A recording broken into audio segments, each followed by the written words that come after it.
Today it was reported in the city of Chicago that over 500 people have died this year. Mind you, it is only September, and that's not a good look, especially where we have a few months to go through before we're even at the end of the year. And so this is alarming, and most people should be alarmed by this. And the reason why I wanted to do this video is specifically to talk about the link between what happened last year with Black Lives Matter and what's happening right now. Now, I agree with Black Lives Matter when I agree with Black Lives Matter. And when I don't agree with them, I don't agree with them. Meaning, obviously, I'm against police brutality against Black people. Obviously, I'm against police brutality against anyone, honestly. And honestly, they have a lot of good points. They have a lot of good ideas. And, I have no general criticism of the movement. But I will criticize a lot of the habit of protesting that happens inside of these disenfranchised communities, and the fact that when these protests happen, these people will go into these cities and they will protest and they will leave. And this is the habit. This is what happens every single time. There's a Black man or sometimes a Black woman, but usually a Black man. All these activists who are not from the community will come into these communities and they will just raise hell. They will protest, they will block roads, they will riot. And again, I want to reiterate, a lot of these people, or if you talk to the people from those communities, they're really not from the community. These are people who I say people who protest for a living. There's a lot of people who protest for a living, especially a lot of white liberals who are agitated with the system. And so what do? They see a cause and they go in and they hijack it and they make it about their demands, and they go and they make it all about this, that, and the third. And then whenever the tension is basically done and whenever it's no longer a hot issue, what do? They go. They go to another city, they go home, they just leave. And this has devastating effects. We have seen these same effects inside of, I would say, every single major city that has had a Black Lives Matter protest or any type of race riot or racial protest. I'm going to read very briefly just to give you an idea of what I mean. Some excerpts from a paper that I wrote earlier this year on different effects of Black on Black violence, specifically whenever there's a race riot, whenever there's tension, it happens, and confrontation with the system, the after effects after the protest is basically over. So we all know the Los Angeles riot that happened following the acquittal of the officers who beat Rodney King.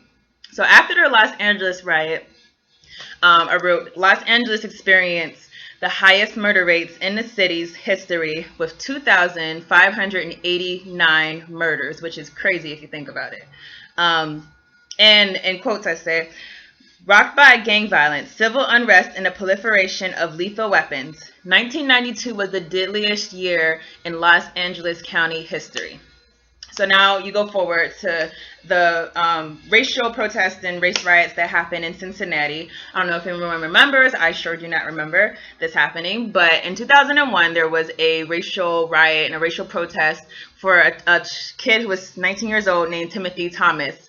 And basically, it was in Cincinnati. And following the protest, what happened was, it says, just 3 months after the riots, there has been a six-fold increase in shooting incidents citywide, with all but one victim being Black.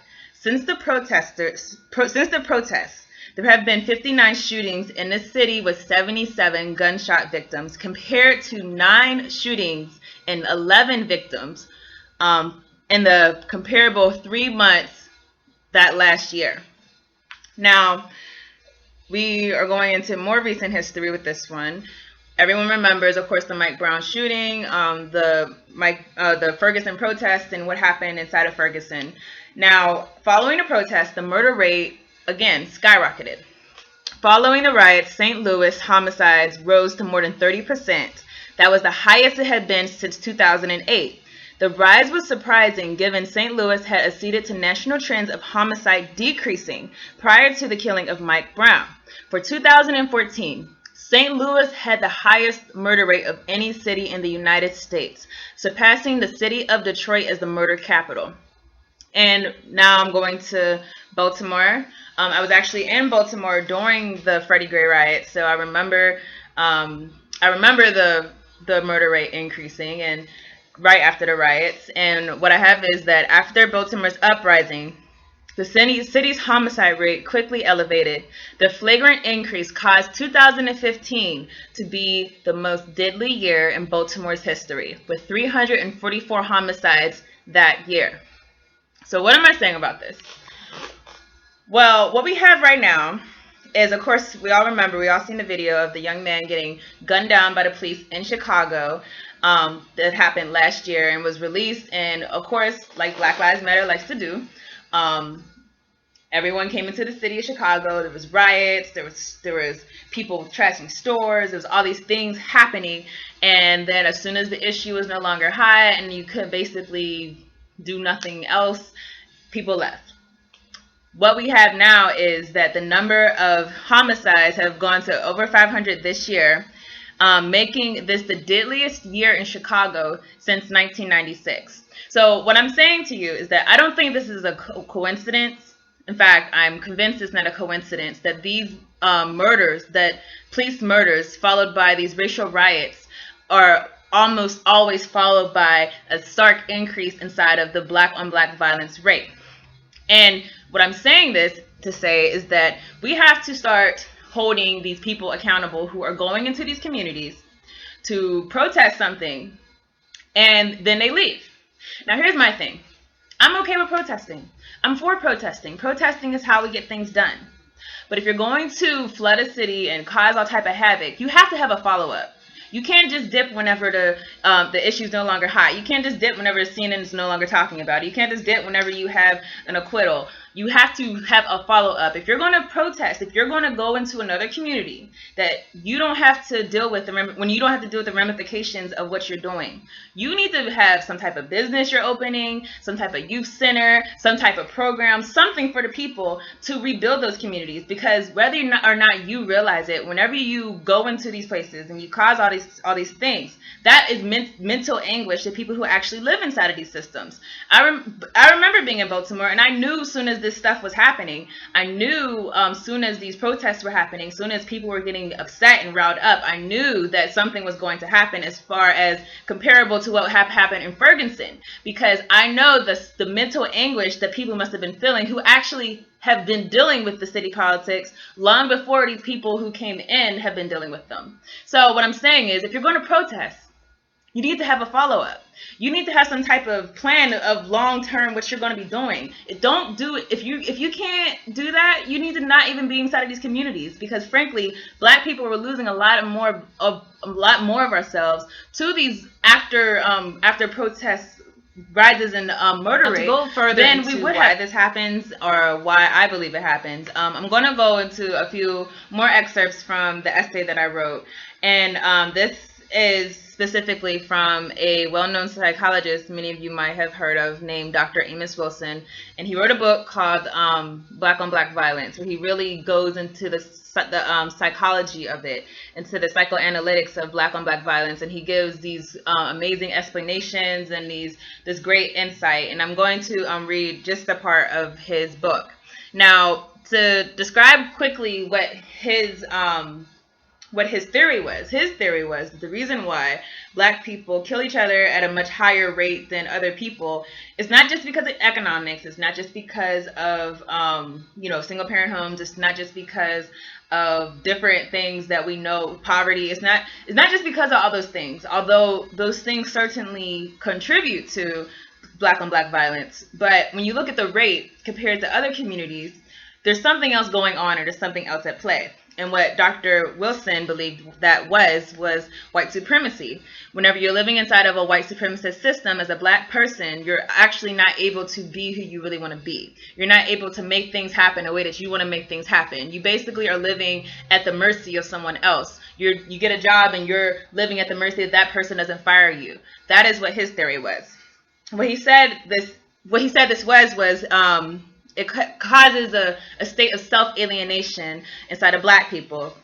Now, according to Dr. Wilson, he said self-alienation is the inability to positively actualize and actively exercise one's personal and cultural endowments due to lack of awareness, inhibitory fear, distortion, or underdevelopment of those endowments. He goes on to basically describe that the self-alienated person desires to rule over his own circumstances and not be an object of things beyond his control. The self-alienated person feels a conviction that their reality is one that is unjust and feels frustrated in a white supremacist society simply as a docile victim. The self-alienated person wants to turn the tables on the oppressor. They want to become the hunter and not the hunted. They might not know what it is that is supposed to happen, but they know someone dealt them a bad hand before they knew the rules of the game.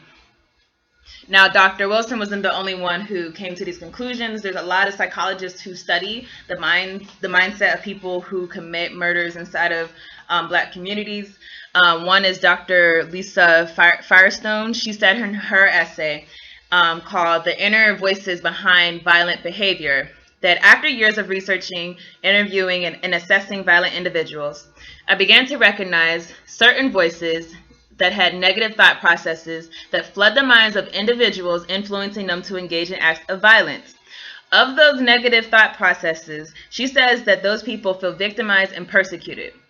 And lastly, I just want to talk briefly about a study that was done in North Carolina State University. What they found was that young Black men who were more likely to be engaged in Black-on-Black violence were those who felt that they did not have the power to affect social change.